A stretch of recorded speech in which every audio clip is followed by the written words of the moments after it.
This is categorically the best way to do these top sockets. Doesn't matter what anybody says.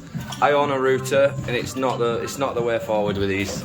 If you want it nice and neat and guaranteed every time, get yourself a piece of plasterboard off the floor. Could be literally anything, just a little corner scrap piece, yeah?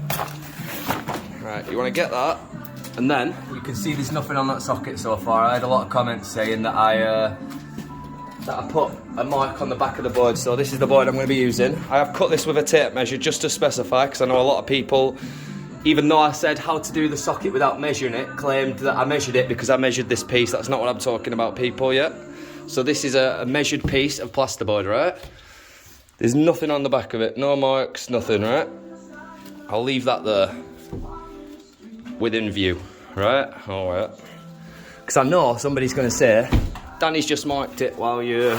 Right, so that's there. Right, Danny, we hold that piece there. Right, you want to get your scrap piece of plasterboard, and you want to run it around the outside of the socket. I know there's going to be people saying, oh, these faster ways. I'm taking my time to show the people that don't know this, because it helped a lot of people last time, alright? Right, once you've marked it, you want to get your plasterboard. We hold that a second, Danny. Get your plasterboard, line it up where you want it, get the top in first. Right, now just give it a little slap. When you bring the board off, you'll have a perfect indentation of where your socket will be. And it's guaranteed to fit every time. Yeah, you will have to cut it from the back, but life's like that sometimes. It's still neat. Yeah, man.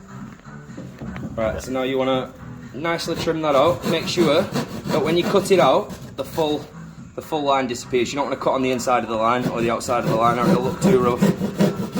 Make sure you get rid of that line completely. Nice and easy, take your time, because that means the front of the plasterboard's going to be less ripped. If you rag it about, it's going to look like your dog's chewed it. Right, nice and easy. Pop this socket off. That doesn't look too bad, right? Put it up. Guaranteed fit every time. That is how you do a socket professionally.